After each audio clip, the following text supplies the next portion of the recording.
Hello and a very warm welcome to your very own channel English Grammar and Literature Teacher Amroha. इस video में मैं आपको UP board 10th class का जो non NCERT English का syllabus है उसमें जो पहली पोएम दे रखी है द फाउंटेन, जिसे जेम्स रसेल लाउल ने लिखा है, उसे समझाने वाला हूँ। इस नाम की वैसे एक और भी पोएम है जिसे इंग्लैंड के ही बहुत ही मशहूर नेचर पोइट विलियम वर्ड्सवर्थ ने लिखा है। सिमिलर नेम्स हैं, लेकिन ये वाली पोएम जो है एक अमेरिकन पोइट जेम्स रसेल लाउल ने लिखी है। तो इसके बारे में थोड़ी सी बात करते हैं आज। देख सकते हैं आप पोएम का title the fountain, James Russell Lowell. ये एक अमेरिकन पोइट थे। और जहाँ तक फाउंटेन की बात है, फाउंटेन को हिंदी में तो फव्वारा कहते हैं, और आपने देखे भी होंगे आर्टिफिशियल भी होते हैं और नेचुरल भी होते हैं। और ये जो आपको दिख रहा है ये एक आर्टिफिशियल दिख रहा है सर, बहुत जगह पर होते हैं बने हुए, और नेचुरल भी होते हैं। तो ये पानी का जो मूवमेंट है वो नीचे से ऊपर की तरफ होता है स्प्रे फॉर्म में, यकीनन देखे होंगे। ये भी एक नेचुरल फाउंटेन है, अच्छी खासी हाइट तक ऊपर जा रहा है। तो फाउंटेन के बारे में होनी चाहिए पोएम, जैसा कि नाम है। वैसे तो पूरी नेचर ह्यूमन बीइंग्स के लिए एक टीचर, एक गाइड हो सकती है। अपने अपने नज़रिए की बात होती है कि कौन नेचर के किस एस्पेक्ट से क्या सीख सकता है, क्या सीखना चाहता है। इस पोएम के थ्रू पोइट ने बताया है कि फाउंटेन से भी काफ़ी कुछ सीखा जा सकता है। If you observe this fountain or any other fountain for that matter very closely, you will surely know that it has got some very good qualities which we human beings may adopt in our character. तो ये fountain है, 3 pictures आपको दिखाई मैंने, 1, 2 और ये तीसरी picture, इसे फाउंटेन कहते हैं। ये पोइट की पिक्चर है, जेम्स रसेल लाउल, अमेरिकन पोइट, 1819 में पैदा हुए थे और 1891 को इनकी डेथ हो गई थी। तो ये इनका लाइफ स्पैन है। काफ़ी बड़े पोइट माने जाते हैं, काफ़ी अच्छे अच्छे पोइटिकल वर्क्स हैं इनके। उनमें से ही एक ये छोटी सी पोएम है द फाउंटेन। ये पोएम का पूरा टेक्स्ट है। पोएम को आप देख सकते हैं, कुल 8 स्टैंजाज हैं इसमें। एक स्टैंजा में 4 लाइन्स हैं, 4 8 are 32। तो पूरी लेंथ जो है पोएम की वो 32 लाइन्स हैं, और स्टैंजाज जो हैं वो 8 हैं, और ईच स्टैंजा कंप्राइजेस 4 लाइन्स।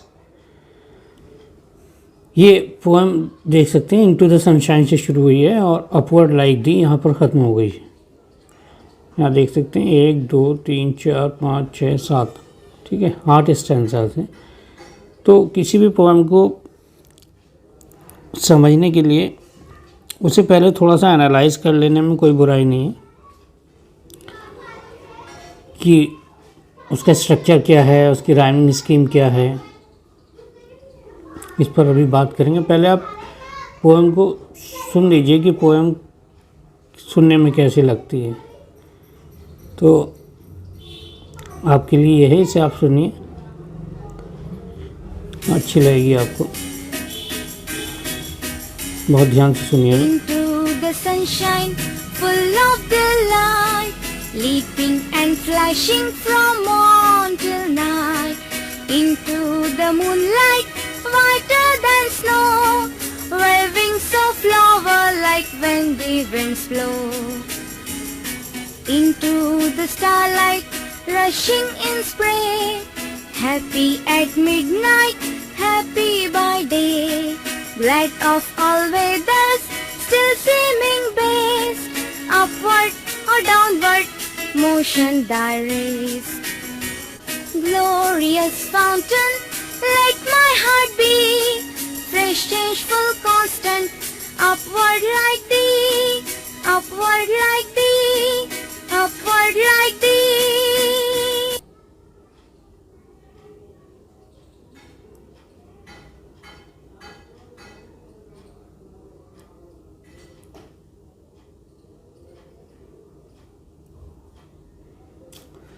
ये जो पोम अभी आपने देखी है, सुनी, इसमें सारे स्टेंजास को रिसाइट नहीं किया गया है, मगर जो भी है काफ़ी अच्छा मेलोडियस रेसिटेशन है,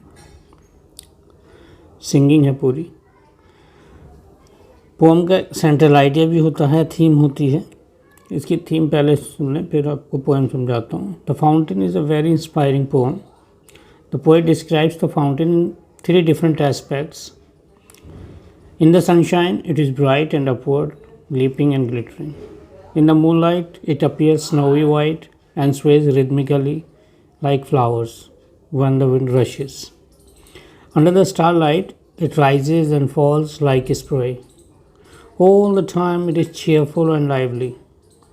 All the time, it seems to be aspiring higher and higher.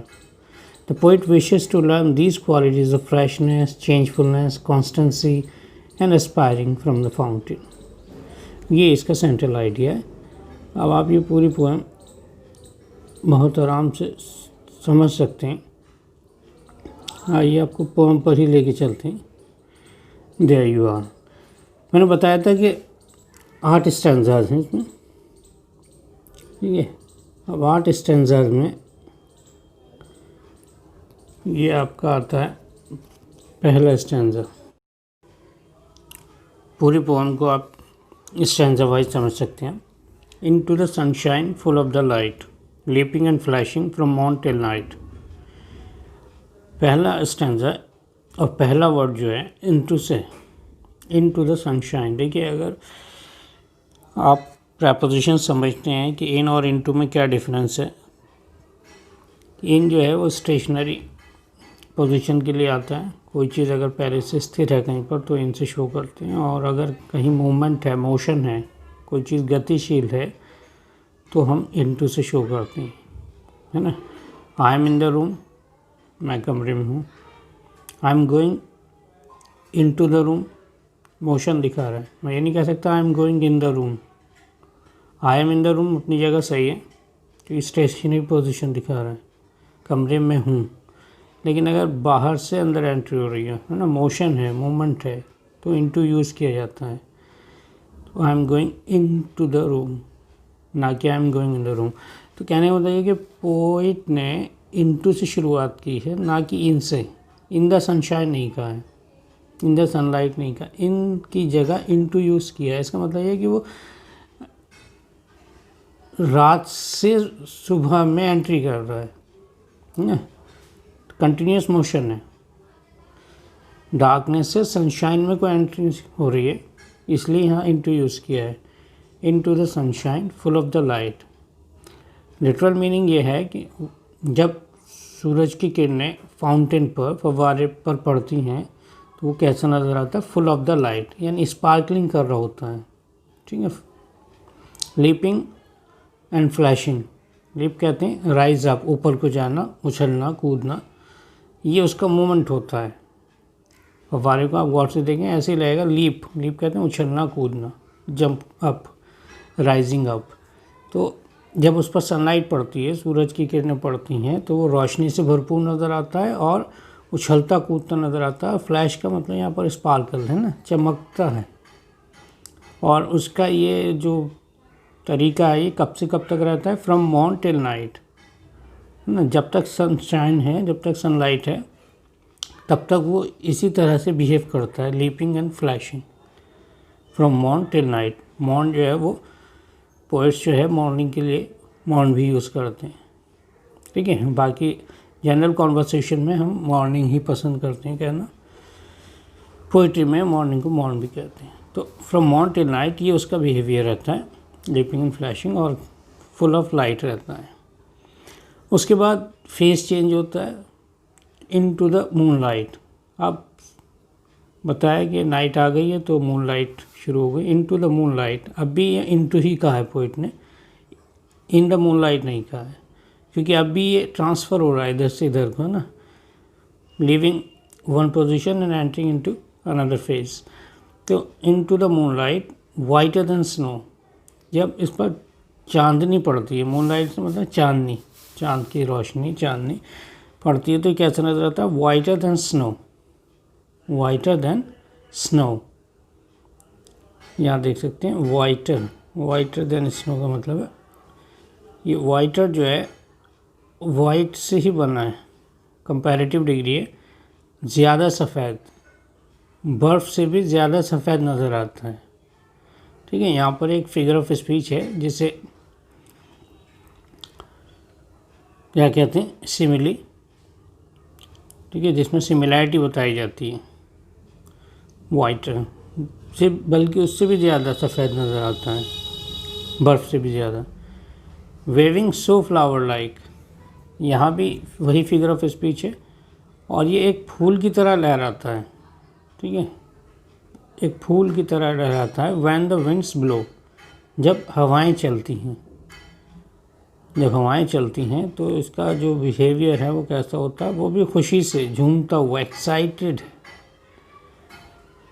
Fountain भी एक्साइटेड है और पोइट भी एक्साइटेड है, दोनों ही एक्साइटेड हैं। बहुत ही इंथुजियास्टिकली लिखी गई है पोअम, क्योंकि फाउंटेन खुद इंथुजियास्टिक है, फुल ऑफ जेस्ट है, जोश से भरपूर, उत्साह से भरपूर है। तो जब चांदनी उस पर पड़ती है तो वो कैसा है, बर्फ़ से भी ज़्यादा सफ़ेद नज़र आता है, और एक फूल की तरह, वेव कहते हैं, लहराता है।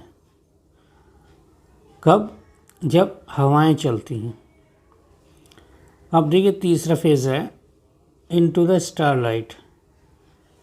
पहले आया था सनशाइन, फिर आया आपका मूनलाइट, और अब तीसरा आया स्टारलाइट। और ये इनटू जो है ये कॉमन चल रहा है अभी तक, इनटू, है ना, बजाय इनके पोइट ने इनटू कहा है क्योंकि वो लगातार मोशन में। अब उस पर तारों की रोशनी पड़ रही, रशिंग स्प्रे। अब वो रशिंग यहाँ भी वो ये राइजिंग अप, ऊपर की तरफ चल रहा है। स्प्रे, स्प्रे कहते हैं फुहार, फुहार के रूप में, है ना, very fine droplets of water, पानी की बहुत छोटी छोटी बूंदें, है ना, तो वो स्प्रे है, फुहार जिसे कहते हैं, उस रूप में वो ऊपर की तरफ चल रहा है।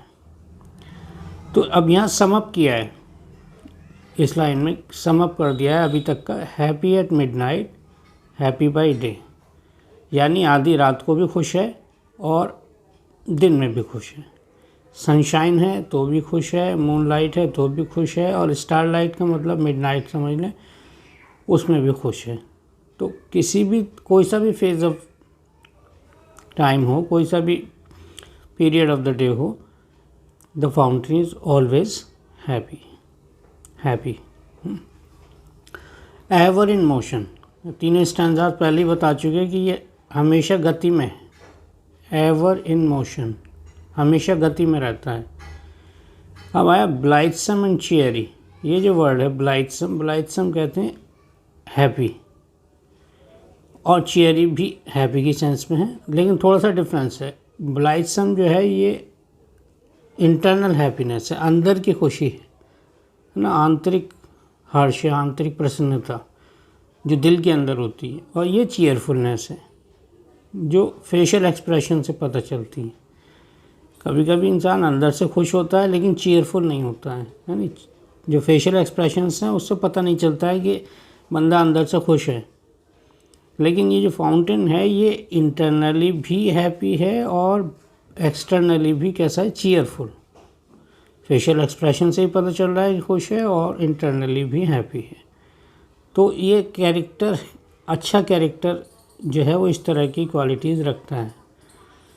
Still climbing heavenward, never aweary, हमेशा, यहाँ स्टिल से मतलब ऑलवेज से, always climbing heavenward, heavenward, heaven जो है स्काई को भी कहते हैं, हेवन स्वर्ग को भी कहते हैं, जन्नत को भी कहते हैं, और हेवन स्काई को भी कहते हैं। तो यहाँ पर इसका मतलब स्काई है, towards the sky, always rising up towards the sky, हमेशा आसमान की तरफ को चलता रहता है। नेवर अवियरी, ये अवियरी एक वर्ड है, इसे तोड़ के नहीं लिखेंगे, पूरा एक ही है, यहाँ पर सही लिखा हुआ है। कभी कभी किताबों में इसे तोड़ देते हैं, अलग कर देते हैं, वियरी अलग, लेकिन आप इसे एक ही माने, एक ही होता है। अवियरी का मतलब है टायर्ड, एग्जॉस्टेड, थका हुआ बहुत ज़्यादा, कभी भी थकान नज़र नहीं आती, इतना चलने पर भी, है ना।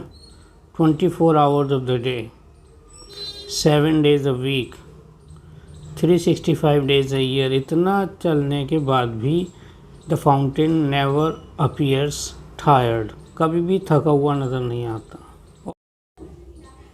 अब ये देखिए, glad of all weathers, still seeming best, upward और downward motion the rest. Glad of all weathers, glad कहते हैं हैप्पी, ठीक है, हैप्पी कहते हैं खुश। वेदर से मतलब वैसे तो मौसम ही है, हर मौसम में खुश होता है, ठीक है, जहाँ तक उसकी बात है, दिन रात की बात है तो भी ऑलवेज हैप्पी।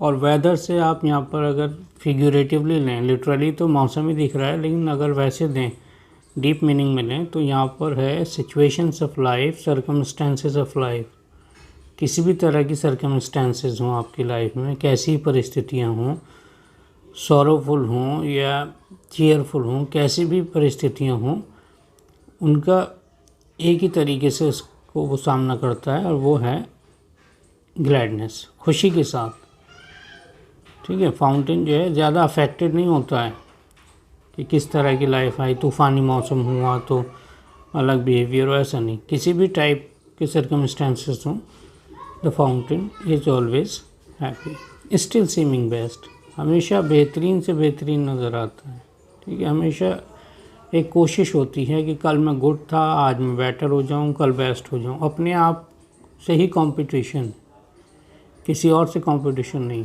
है ना। गुड बेटर बेस्ट, कल मैं गुड था, आज मैं बेटर हो जाऊं, और कल फिर मैं बेस्ट हो जाऊं। तो ये कोशिश है, चलते रहना, ताकि अपने अंदर जितना इम्प्रूवमेंट हो सके उतना किया जा सके। अपवर्ड और डाउनवर्ड मोशन राइज, तो पोइट यहाँ डायरेक्टली एड्रेस कर रहा है फाउंटेन को, सही संबोधन है सीधा सीधा, कि तो ऊपर की तरफ जा रहा होता है या नीचे की तरफ आ रहा होता है, ठीक है। फाउंटेन की ये दो वो होते हैं मोमेंट, अपवर्ड और ये डाउनवर्ड। ऊपर जा रहा होता है तो भी मोशन में होता है, और जब डाउनवर्ड जा रहा होता है तो भी मोशन में होता है, लेकिन जहाँ थोड़ी सी उसकी बात है यहाँ कि रेस्ट में भी होता है। रेस्ट में कैसे होता होगा, एक उसकी एक लिमिट है। फाउंटेन को आप गौर से देखें तो ऐसा नहीं है कि अपनी लिमिट्स को क्रॉस कर रहा हूँ, ऐसा नहीं कि अभी आपने देखा आधे घंटे पहले यहाँ तक था और उसके बाद ये यहाँ तक हो गया, और शाम को आप आए तो आपने देखा कि तो बादलों से ऊपर पहुँच गया, नहीं। ऐसा भी लगता है कि मूव भी कर रहा है और रेस्ट में भी है, तो ये एक कॉन्ट्रडिक्शन टाइप है, ठीक है। ऑक्सीमोरॉन में भी कुछ इस तरह की बातें आती हैं। यहाँ पर एंटीथेसिस है, एक फिगर ऑफ स्पीच, दो कंट्रास्टिंग आइडियाज़ हैं, दो विरोधाभास विचार हैं इसमें, कि एक ही टाइम में वो मोशन में भी है और रेस्ट में भी है, वो है ही इसका कुछ ऐसा अंदाज। Full of a nature nothing can टेम, इसकी जो नेचर है, नेचर से मतलब यहाँ पर स्वभाव से समझ लें, इसका जो डिस्पोजिशन है, कैरेक्टरिस्टिक डिस्पोजिशन जो है इसका, जो टेम्परामेंट है, ठीक है, मूड या स्वभाव जिसे कहते हैं, वो कैसा है, नथिंग कैन टेम, उसे कोई टेम नहीं कर सकता, उसे कोई डोमेस्टिकेट, उसे कोई कंट्रोल नहीं कर सकता। अब इसका टेम्परामेंट क्या है, इसकी नेचर क्या है, इसकी नेचर है हमेशा खुश रहना, हमेशा एक्टिव रहना। तो इसका ये जो नेचर है हमेशा खुश रहने की, हमेशा खुश रहने का जो टेम्परामेंट है, जो डिस्पोजिशन है, इसे कोई टेम नहीं कर सकता, आप उस पर कंट्रोल नहीं कर सकते, उसे चेंज कर लेंगे नहीं, मैं इसका टेम्परामेंट चेंज करके दिखाऊंगा नहीं, ना परिस्थितियाँ उसका टेम्परेचर कंट्रोल कर टेम्परामेंट कंट्रोल कर पाती हैं, और ना ही टाइम ऑफ द डे, ठीक है।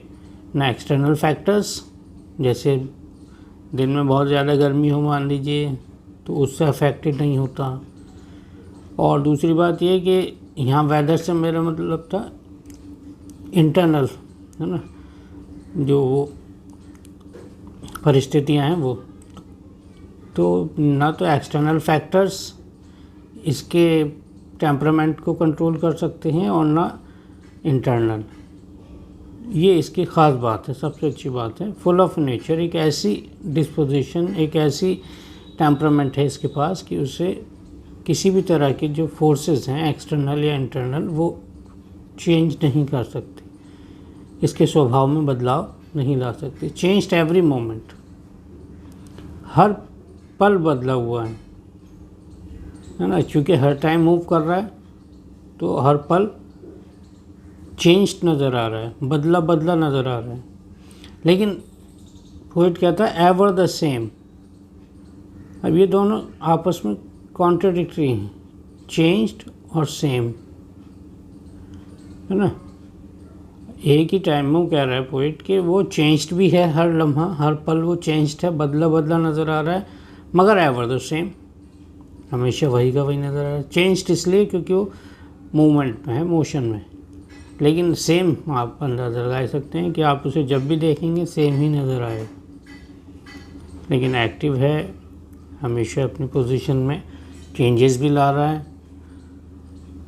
तो ये है, बहुत खूबसूरत है। ये एक फिगर ऑफ स्पीच होती है एंटीथेसिस, वो यहाँ पर है, ठीक है। दो कंट्रास्टिंग आइडियाज़ हैं दो अलग अलग फ्रेजेस में।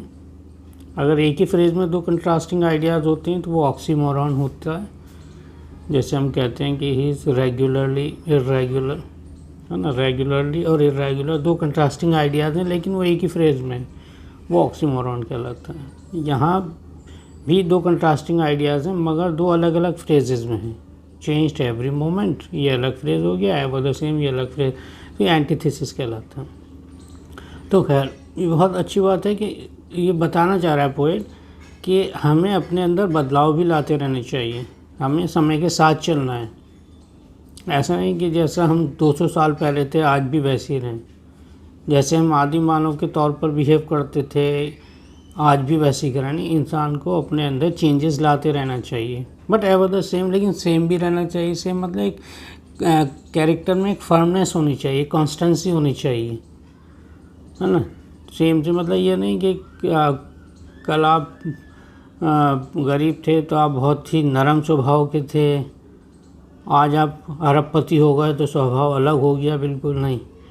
पोएट शायद ये कहना चाह रहा है कि चेंजेस आने चाहिए लाइफ में, वक्त के साथ चलना चाहिए, लेकिन कुछ चीज़ें हैं जो हमें सेम रखनी चाहिए, और वो इक्वालिटी फाउंटेन में देखता है।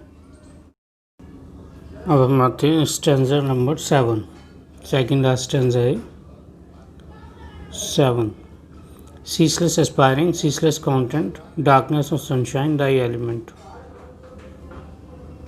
ceaseless का मतलब है without stop, without any pause, continuous और कंटिन्यूअल, लगातार, ऑलमोस्ट विदाउट स्टॉपिंग।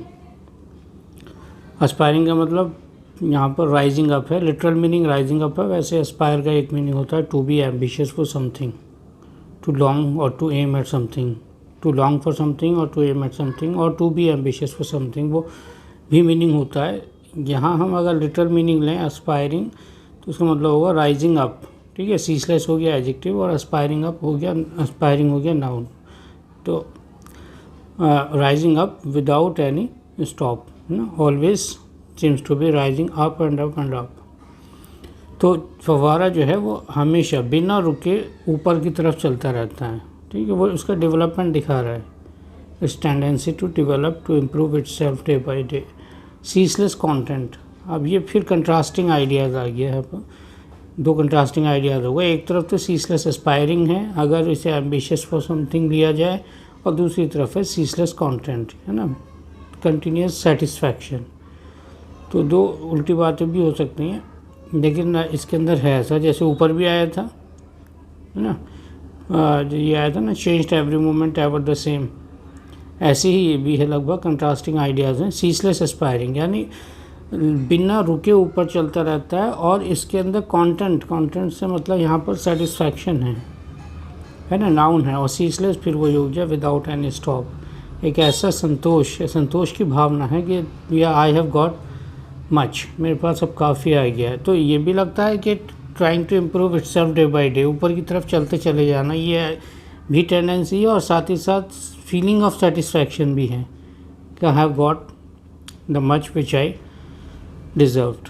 तो दोनों बातें, डार्कनेस और सनशाइन दाई एलिमेंट।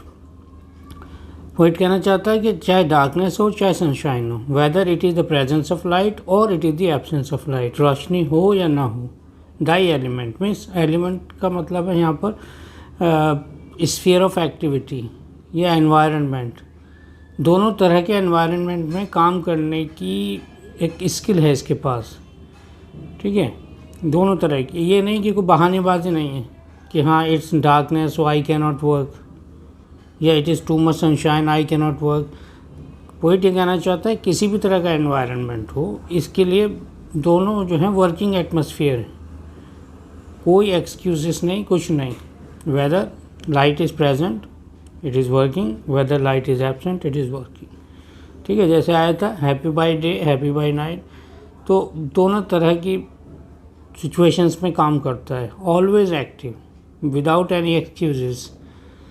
बिल्कुल लास्ट के स्टैंजा में, कंक्लूडिंग स्टैंजा में पोइट जो है अपील करता है, रिक्वेस्ट करता है फाउंटेन से कि जो क्वालिटीज़ उसके अंदर हैं वो उन क्वालिटीज़ को उसके साथ भी यानी पोइट के साथ भी शेयर करे। ग्लोरियस फाउंटेन, तो he has glorified the fountain here, किसी सिर्फ एक मामूली दर्शक की तरह उसने फाउंटेन को नहीं देखा है कि एक फाउंटेन को देखा, और दो कई नज़रिए हो सकते हैं किसी भी चीज़ को देखने की नेचर की।